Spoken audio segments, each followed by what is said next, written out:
Welcome to 39-Minute Conversations. Please wait for your host to begin this meeting.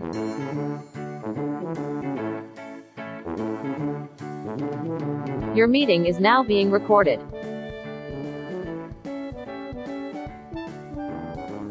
All right. Are you there? Can you see me? Can you hear me? It's telling me things. Okay, there we go. Hi, Hey, David.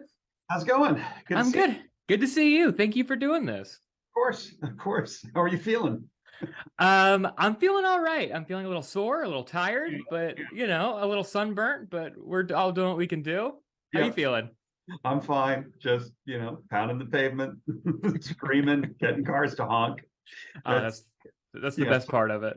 yeah. Sometimes most of the time my job is about making my hands sore, and sometimes about making my feet sore. So I can't wait to talk more about this with you, but the first thing I do have to do is get through a quick ad read. I hope that's okay. yeah, I'm going of to make you course, do sit your through thing. that. Apologize. Mhm. This week's episode of 39-Minute Conversations is not technically presented by Union Solidarity. These are existentially strange times. It is scary, it is uncertain, but it's also hopeful. It's been great being out in the picket line, standing together with other writers, fighting for the future of our industry, trying to make writing a viable career again.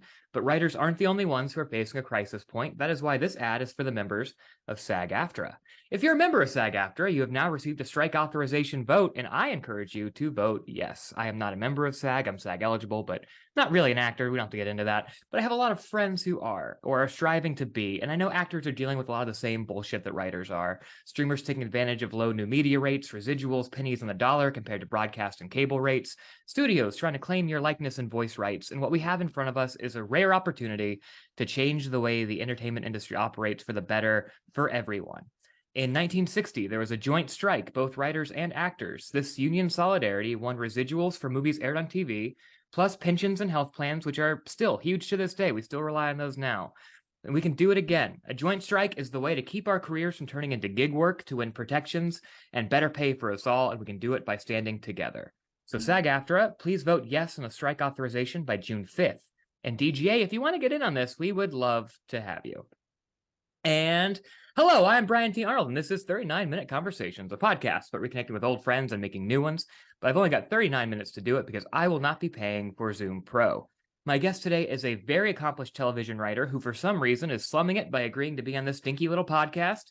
He began his career in animation on shows like Jackie Chan Adventures and Teen Titans, moved into live action on Law & Order, and since then he served as a writer-producer on shows like Lie to Me, In Plain Sight, MacGyver, Person of Interest, and Magnum PI.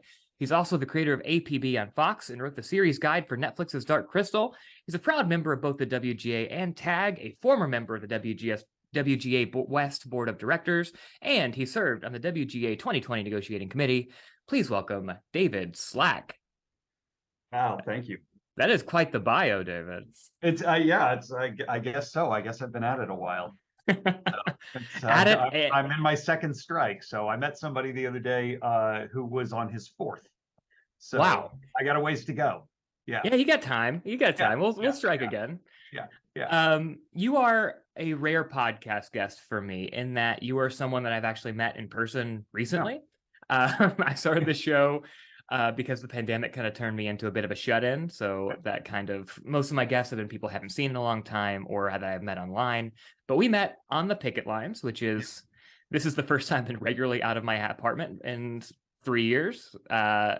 So one thing that we were talking about on the picket line is the difference between this strike and the strike back in 2007, that you were on the ground for both. I remember I was like getting a lot of cars to honk. I was feeling really good. And I got like one thumbs down from a car and I was like, hey, wait a second. Somebody's not happy with us. And you were like, oh, it used to be 2007 was a lot more divisive than this. So I'd love to hear sort of your perspective on the difference between the action we took in 2007 and now, and kind of what the differences you're seeing. The difference is indescribably profound and honestly just like so heartening.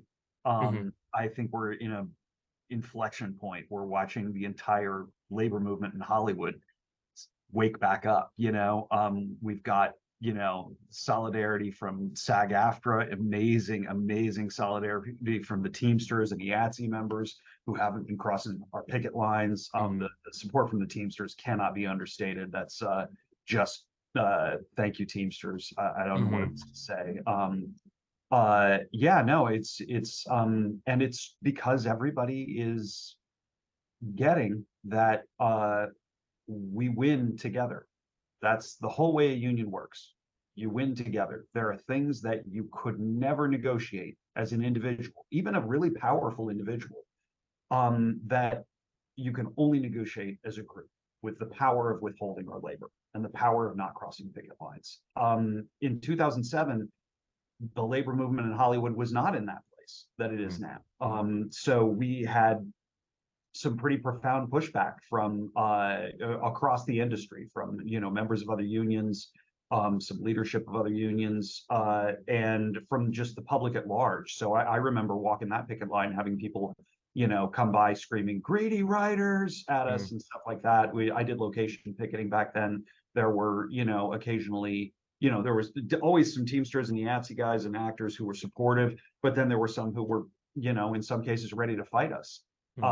And I just can't express enough gratitude to the leadership of our union and of other unions for really communicating that we're all up against the same thing. We're all facing companies that are making $30 billion a year in profit, not revenue, profit, who will not give us basic things to let us have a middle-class life, good wages, good working conditions, the hours that YATSE crew members were raising in their last negotiation. Insane. People die driving home from set because of the hours that they're forced to work. And as a writer and showrunner, I don't want to work those hours. I don't want the crew to have to work those hours, but it's something that's even the most powerful showrunner in Hollywood, I don't think, could get the studios to agree to shoot an 8-hour day. I just don't think it could happen. So AI is coming for all of us. I talked to a set decorator who was walking the picket line with us the other day, who said, no, we're facing the same thing. There are shows where the sets are now all virtual, and the work's gone to somebody non-union who's doing that, creating a virtual environment. I have an actor friend who does audiobooks primarily, and she has had her voice stolen twice by 2 separate AI companies who just took it, trained their AI, and now they're selling her voice. And when SAG-AFTRA brings a challenge, they claim a voice isn't copyrightable, which is a little bit like stealing somebody's liver and saying that's not copyrightable. Yeah. So it's directors, I don't there are very well developed algorithms in video games that tell you right where to put the camera. And I can envision a future where you have a first AD consulting a program that says, okay, next setup's over here. And all of that stuff, I think, if they were to succeed with it, we would be poorer for it. The quality of the product would be worse for it. We'd be certainly more tired. So we're very much, there are differences between the unions. There are differences in exactly what our issues are, but we've all been ground down to the minimum that, and below the minimum that we can possibly survive on, the minimum that the contract allows. And that minimum isn't enough. So we've got to, raise our minimums across the board for every union in this town. And the thing David Young, who was the executive director of the Writers Guild, the thing he always says is, what is your power merit, and can the other side afford it? Our power certainly merits it, and the other side can sure as hell afford it. So, it's but yeah, it's really, really different in 2023, my God, than it was in 2007. And not just because I was a younger man and the hours on the picket line were a little bit easier. Yeah, in 2007 I was in college and I wasn't, as aware of everything that's going on. One thing that I think you're very good at that I've noticed is effectively communicating this, not only just now, which was, you laid out everything that I think we're dealing with, but also on social media and on Twitter. You're very good about just kind of breaking everything down. How much do you think maybe social media helps us in terms of, getting our messaging out? And is that part of why you think that it is a little bit more successful this time, at least in terms of solidarity? Absolutely. Absolutely. I mean, make no mistake, social media is a garbage fire. Oh, absolutely. Like I'm not on Facebook. I only use Twitter now to say good things about the Guild and bad things about Elon Musk. I'm unspoutable for random funny stuff. But in 2007, um, those things were in their infancy. There were some people on Facebook, but it was a small subset, recent college graduates and stuff like that. Twitter was not really, it was in its infancy. Yeah, I was on Facebook, but I think it was just like ate a sandwich today. Yeah, It was exactly. Yeah. So it like it was those back when days. you would just add your status after your name, like it completed a sentence. Exactly. Yeah. But so really the only way that people had to correct misinformation, and the studios were pumping out a ton of it, because the studios, the trades are beholden to the studios. The studios are the ones who buy all the ads, and that's how the trades make their money. So, some of the work done by the trades as journalism has been, in my opinion, little better than just taking something off of a fax machine and copy and pasting it right up onto the website. Yeah. That's changed now because they're getting fact checked in social media by the Guild and by the Guild's members, and that's really, really, in 2007 it was really just Nikki Fink who was actually doing reportage and looking into things and getting the facts, as opposed to just putting out the studio propaganda. So we had a much harder time getting our members educated that, like, look, here's where the trade's interests lie. This is how they're going to, this is the information they're going to put out. This is the information they're probably not going to put out. And our captain system at the WGA was in its infancy.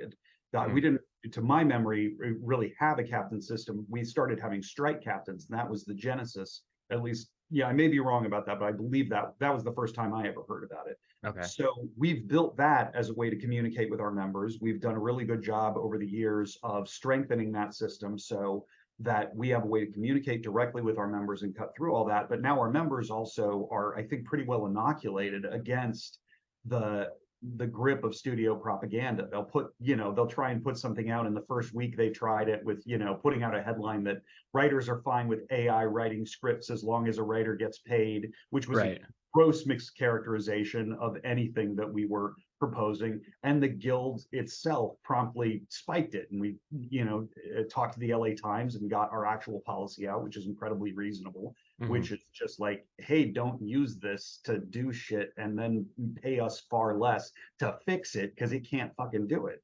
Right. I hope it's okay to swear because it's absolutely please do. But so yeah, it's yeah, we have a lot better, and I've just been really pretty blown away at how poor the studio's messaging has been, but I guess when you're sitting on all the money, you don't really have to care what people think of you. So yeah, it has been, that has struck me as well. It's kind of almost, it feels like they're holding this indefensible position, but they won't budge off of it. Even if you look at what happened at the upfronts, was it yesterday or the day before, where they were, the upfronts were obviously picketed, and then even like the people who were presenting were like, well, this isn't how we wanted it to go. So at what point do you think, predictions are dangerous and tough, but at what point do you think the AMPTP might think about coming back to the bargaining table? Because we're, our resolve hasn't changed at this point. Yeah, I mean, I'll take that question a level deeper, which is a question that I've heard a lot of people. Please, I encourage you to make any question I ask you. No, just the question that a lot of writers are asking themselves is, how long is this going to last? Sure. And I will tell all of us there is only one correct answer to that: as long as it fucking takes. As long as it takes. Because we are fighting to save a way of life, to save a career, to save our ability to use the incredibly creative product that we come up with that the studios don't know how to make. You'd never have an auto executive who couldn't tell what was a car and what wasn't, but there are people, these CEOs probably can't tell the difference between a great story and one that's garbage. They need us. But so yeah, it's oh dear, it's a lot. It's a lot, but also I'm a little heartened by obviously it's early stages yet, but the solidarity that we've seen with other unions, especially, Yeah. and SAG having their strike authorization vote, potentially the DGA in negotiations right now, it does feel like a rare opportunity to sort of all come together and try to improve things. Yeah. And to get back to your question, sorry, I jumped it over. No, please. To circle back to the thing, I really don't know how long it's going to take. I mean, look, I think if the people at the studios are smart, and I do think they are smart, I think they are already realizing that they've made a mistake. The real question is, how long will it take them to admit it? Because, from my understanding of this stuff, and I understand it pretty well, there's only one reason to send a union out on strike, and that's you think you can break the union and save yourself on labor costs. In 2007, we had a 90% strike authorization. We hadn't struck in 19 years. Made sense maybe to force us out on strike and see if they could break the union and save themselves a lot of money and hassle. Now you've got the group that held together through the agency campaign, changed the way business is done, ended the packaging fee deal process, signed 2 hedge funds to union agreements. And then we got a 98% or 97.85% strike authorization vote with record turnout. Even a cursory risk analysis would tell you that's not a union you can break. So I think what we're dealing with here is ego and a need to exert power and control. And that could take a while, because these are people with big egos and to whom power is incredibly important. But at the end of the day, they don't have the power to make the product that makes them rich. We have that power, and we're withholding it. So, and similarly, SAG-AFTRA, to circle to that question, and my wife's a member of SAG-AFTRA. I'm just blown away and thrilled that they're taking a strike authorization vote. Like, even just taking that step, I think is a fundamentally powerful thing, because SAG-AFTRA is an incredibly powerful union, incredibly powerful. I mean, writers, because of our lead time, we got to be out 4 to 6 weeks before anybody really notices we stopped coming in. SAG-AFTRA goes out, Teamsters go out, directors go out, IATSE goes out. Things shut down day one. Like, we're going around doing location pickets, with getting people to not cross our picket lines. The actors decided to use the enormous power that they have. They would be in a fantastic position, and I firmly believe they'd get a much better deal. So I'm really, my wife voted yes immediately, and posted about it on social media. I very much encourage every SAG-AFTRA member to find that ballot, get out of arrears if you need to. It's really, really important. And if they have a strong vote and a good turnout, they're going to be much, much better positioned. And I think they had to take the vote because the AMPTP was only giving them 3 weeks to negotiate, which isn't very much time. I think if the Writers Guild of America we got more time than that. If we had been in a similar situation, we might have done the same thing of going ahead and taking our strike authorization vote. So I think their strategy is very smart, and I'm just grateful to them for the solidarity. I've seen so many SAG-AFTRA members on the picket lines, and whatever comes next for them, we will have their backs. Absolutely. And I know you probably can't get into too many details on this, but you have been in the negotiating rooms. On the negotiating I was in the negotiating Zoom because we were during COVID. Everything was shut down. It was terrifying. So I haven't seen the full, because there are little sidebar conversations, and apparently Eric Haywood tweeted about how you can steal snacks, which I was really frustrated that I didn't get to do that, because I do love to steal things. Sure. But I've done the negotiating Zoom in 2020, which was just surreal. What's that like, being on the front line of the negotiation? Obviously, you probably can't get into too many details on it, but just the general sense of it, the feeling of it, the day-to-day, I guess, a little bit. No, I mean, the thing I would say about it is that it's an incredibly formalized and incredibly civilized process. I remember stuff in the trades about, David Young screaming and things like that. Like, look, that may have happened. I wasn't in that room, but I worked with David for 4 years, and that's not the guy I know. I know he's very tall, and that can be intimidating to some people. But it is an incredibly formalized process. Nothing is said out of turn or out of plan. Like, there was one thing in 2017, I think I told you about this on the picket line, where they were giving a presentation, because it's the two sides sort of give. It's not like, okay, what if we do this? What if we do that? It's like, we put out our proposals and they will go through and respond to some of our proposals or just ignore them, which is what we did with a lot of them this time. And their responses will be formalized, and we will give presentations to each other about, this is how we see the situation. Here's the data supporting that. Here are the arguments supporting that. In one of the AMPTP's presentations in 2017, and I wasn't there for this is just secondhand, but they actually put up a piece of clip art. They were arguing that they didn't have the money to pay us. Now, that old saw that the AMPTP always uses, now is not the time. The boss is like, the business is in danger of falling apart and we just can't pay you fairly, while they're pocketing 20 to 30 billion a year. So they put up a piece of clip art in their presentation that showed a sad man with his pockets turned out, like something on like a Monopoly chance card, like, oh. And I believe it was Billy Ray laughed out loud. And that was, that was not the way thing, but he couldn't, I don't think he could help it. It was so, it's ridiculous. So, but generally speaking, negotiations are an incredibly formalized process. And then when they're on breaks, they might, have more personal conversations. And this is the part I didn't really get to see because, we were in a pandemic and it was just bizarre. But so there are, stories that they've told of, like, when we were trying to get our first parental leave benefit, which was just, hey, you won't fire us if we have a baby, right? That was Nicole Yorkin telling a very personal story about what she went through. They did a little sidebar, and Nicole told this story to Carol Lombardini, and Carol was really sympathetic to it. And then you go back in the negotiation room and nothing's moved an inch. So it's the thing for all our members to really understand about negotiations. I gave a speech to this effect at one of our meetings. The only thing that moves these guys is power. You can make a moral argument and they will think that is just adorable. You can talk about how writers are suffering, how, like, people who are writing on, critically acclaimed hit shows like The Handmaid's Tale. One of those writers was tweeting about, like, driving Lyft after room wrapped. Like, that's funny to them. Genuinely, I think that's kind of funny to them.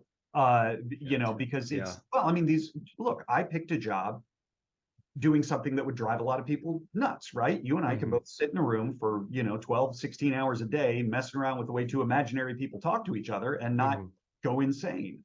I couldn't do what the labor negotiators for the studios do. I couldn't do it. I would not feel good about myself. But so it's selected for a group of people who, that's fun to them. That's fun to them, to make the strongest deal they can on behalf of their client. And, that's, I mean, I don't want to get too judgy, but, it takes all kinds, I guess, to make our world go round. But it's really hard to wrap your head around how fundamentally different their perspective on things is, and how much it is really just, what is our power merit? And we're in the middle of a display of our power. We're, showing our power by picketing, but we're also, and more fundamentally, showing our power by withholding our work. Because they keep talking about, like, oh, we've got stuff for the fall lineup, we're fine. It's like, yeah, because we made that stuff for you 4 to 8 quarters ago. What's your earnings report going to look like in another 4 to 8 quarters? Like, it's just, it's a shell game. They're like, oh, we have all these shows. It's like, yeah, I know. It's like standing outside an auto factory that's been shut down, gesturing to the car lot that you have of all the cars you have to sell. It's like, yeah, I get it, but the factory is still shut down, bro. So anyway. Speaking of shows, you came up on network and cable. And one of the things that obviously is being discussed as part of these negotiations are mini rooms and streaming, and how it's changed so much from, even the time you came up, which was not that long ago, and has been the way people came up through the history of Hollywood. And now that's fundamentally just a different system. So I'd love if you could maybe get into that pipeline for up and coming writers, how important it is and how that's changed. It's incredibly important. I mean, I was mentored, and I actually came up in animation first. I started out writing cartoon shows. So it was Dwayne Capizzi who was my boss. I was an assistant. And Dwayne, in fact, encouraged me to write a spec script for him to read. Maybe even had to nag me about it a little bit. And he taught me how to write. Took me under his wing and taught me how stories work, because that's I could write a scene, I could write dialogue, but story mechanics did not come naturally for me. So I am living proof that mentorship is really, really important. But working in animation, that's under the Animation Guild. That's a different union. It's kids animation is generally organized under the Animation Guild. It's a different process. The highest title that I was able to get was producer, and I had to fight for that and agree not to tell anybody they were giving it to me, if memory serves. The normal title of showrunner is story editor. That's the highest level that most animation writers get to, is just story editor. And then sometimes now there are shows that have a staff, a small staff. But when I was doing Teen Titans, Jackie Chan Adventures, it was all freelance. So that still happens a lot. Yeah. So I would be getting paid, my fee to story edit the script, and then I'd be working with freelancers. And I had wonderful, talented freelancers, people like Rob Hoagie, Amy Wolfram, Adam Beecham, Simon Rasiopa, and people that I really, really love working with. But still, that's not their full-time job.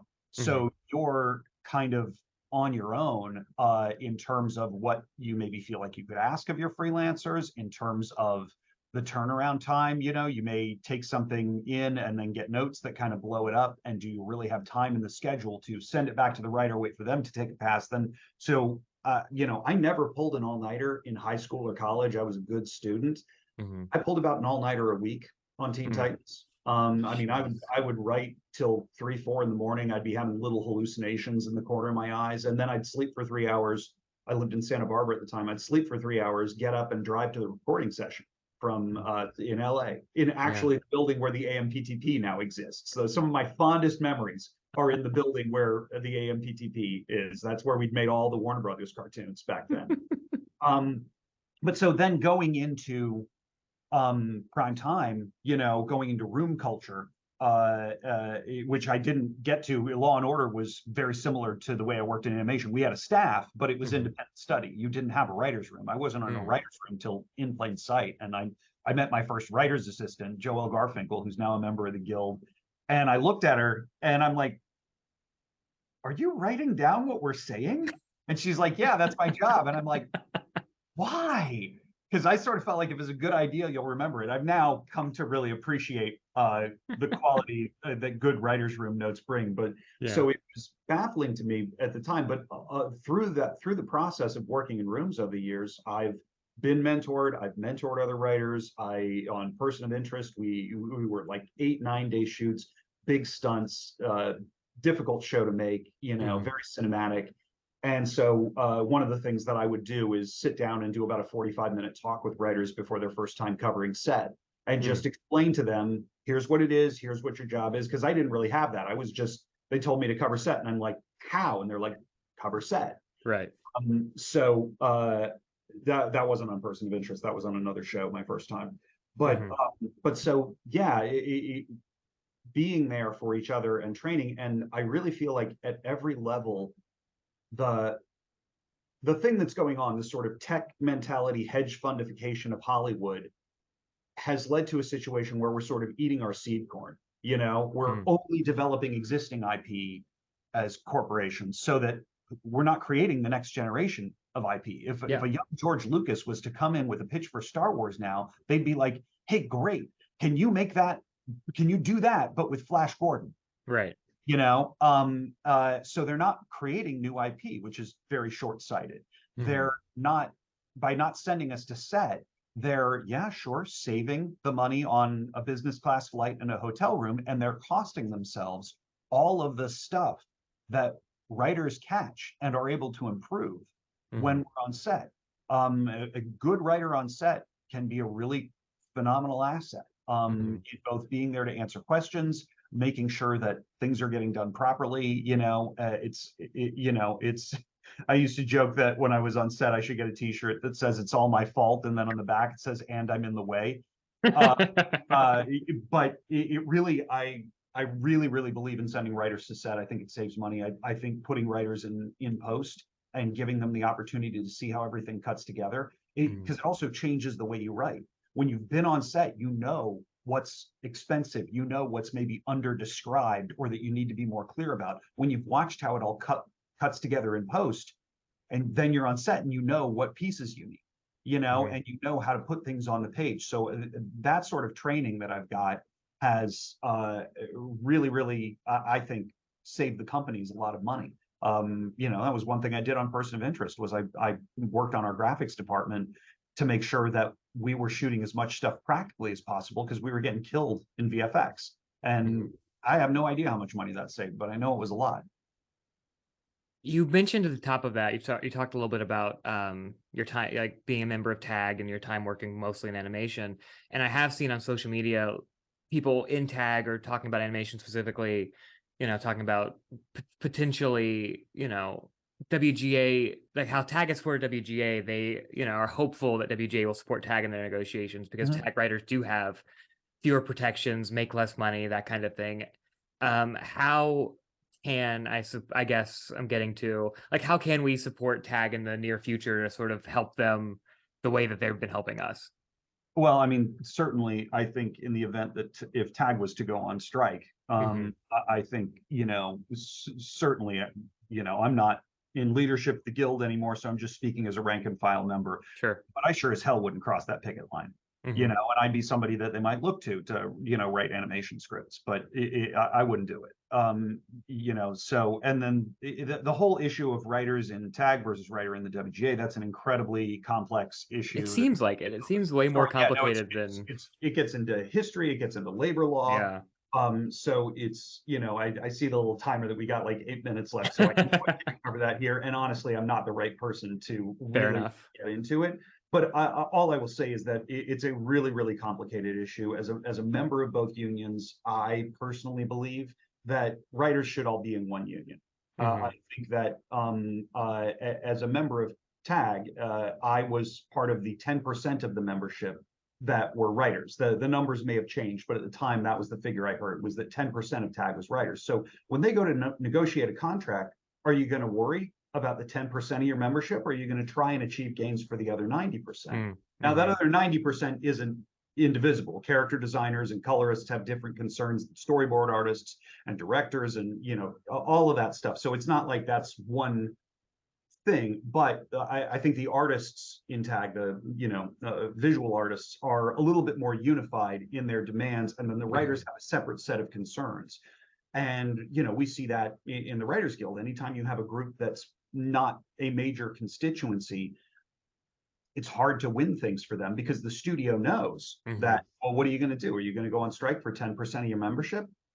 So it's an incredibly thorny issue. And then, the thing I will say that every WGA member should know is that the WGA does have an animation organizing committee. And if you are selling an animated product and you'd like it to be covered by the WGA, the time to do that is at point of sale. If you're going out with an animated pitch and you want that, talk to the WGA about it beforehand, because once the show is covered under TAG, we're never going to take another union's members. We won't do that. That's not good for unionism. It's not good for solidarity.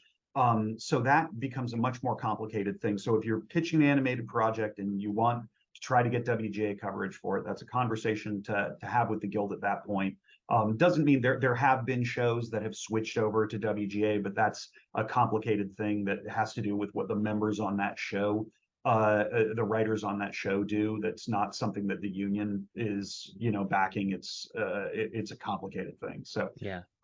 But yeah, I would love someday in a traffic and smog free future to see all writers in the same union, because I think we'd be that much stronger for it. And I frankly think the Animation Guild would be stronger if they were concerned with a smaller group of members a slightly smaller group of members whose membership is more unified in what their needs and concerns are. No, that makes a lot of sense. And something I've never worked in animation. I don't know much about. That was very, very informative. It's enormous fun, by the way. I'm sure it is. I someday dream of I want to do a 1-hour animated drama. I love breaking story with artists in the room. You come out of it with storyboard panels, basically like sketches that they've drawn. It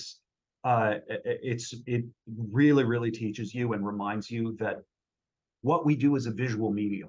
The script-driven way that we write television, which is, of course, makes sense. You need it to be script-driven, but we frequently solve problems with words on the page.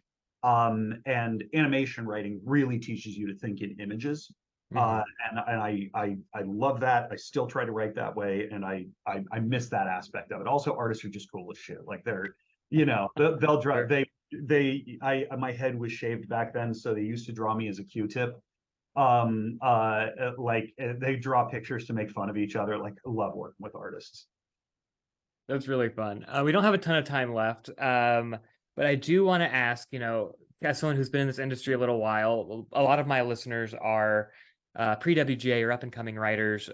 So what is maybe advice you have for upcoming writers, or some like the biggest lesson you've learned in your career so far? I would say, well, first of all, with regards to the strike, when I was on strike in 2007, a guy in my group of location picketers had been in the guild 3 weeks. And I think it's safe to say he was scared. He now runs 911 Lone Star. A guy that was our writer's assistant on Magnum PI this past season had been in the guild a week when we went on strike. And I have every confidence that he's got a great career ahead of him. So don't let the strike scare you. This is a big thing. It's going to change your life for a little while, but in the end, it's going to make your life better when we win. As far as starting a career and getting that first job, I think the big thing, every writer that I've ever known who's been successful has kind of done 3 or 4 things just continuously. Write stuff, actually finish it, show it to people, listen to what they say, but distinguish between the stuff that helps you do what you were trying to do and the stuff that would just make it how they would have written it. That's a really tricky thing early out. But listen to what people say and then rewrite. And if you keep doing those things, I think that's the way there. I've the other advice I've given, people who are starting their careers is I wouldn't worry too much about getting an agent or a manager. If you have somebody offering and you like them, that's great. But just try to get work. Because once you have work, the agent and manager come naturally, and they can really help. And if you're in a situation where there's somebody who's read you and wants to rep you, do it. In terms of because when you're not making your living this way, you're having to decide where to spend your energy. Like I remember working a day job. I did my first 7 episodes of animation writing after I was the executive assistant and script coordinator on The Big Guy and Rusty the Boy Robot. And then I was writing scripts for it between 8 p.m. and 2 a.m. So you really do have to decide where you focus your energy. So I would focus my energy on writing excellent shit. And then one last piece of advice when you're thinking about writing specs, and this goes even now when I'm, if I was going to write a spec, I'd be thinking about this. Look at the other specs you have and think about what you know about yourself as a writer that your specs don't yet show. So like during the last strike in 2007, I was writing on Law and Order, but I loved writing science fiction. That's what I've basically done in animation. And so I wanted to, show people that I could write that. So I wrote, something that's now sort of a whole common genre, but at the time there weren't many things like this. I wrote a supernatural procedural pilot, and that opened a door that got me a job that led to the development job that created the script that got me on Person of Interest, which was a great job for me. I was there for 4 years. So, always write the stories that interest you, but make sure that you're showing the various facets of what you can do. We have about a minute left, so before I get into our final round of questions, which, get to know you even better on a deeper level, get to know your soul, where can people follow you? Is there anything you want to plug or are allowed to plug right now? If I'm anywhere, I'm Slack to the Future there with the numeral 2. So I'm Slack to the Future on Spoutable. I am on Twitter. God help us all. I'm on Mastodon somewhere, and I think Hive is gone. I don't know. I think Hive's gone. But yeah, and I'm on the WGA website and on IMDb if you want to look at my credits. That's directories.wga.org. You can look up any writer in the guild and actually see who they've worked with before, which is a useful thing. So that is cool. Yeah. David, what do you think happens after we die? I think that, oh wait, no, somebody told this to me the other day on the picket line. So the answer is that the first thing you see is this really bright white light. And then as soon as that clears, you get this. Your meeting has ended. Goodbye. Thank you for listening to 39-Minute Conversations, hosted and produced by Brian T. Arnold. Music by Kevin MacLeod, licensed under Creative Commons by Attribution 4.0 license. If you like what you heard, please subscribe and tune in for new episodes, and don't forget to rate and review. If you didn't like what you heard, please don't do any of that. That's okay too. Thank you, and we'll see you next time. Stay safe and be well.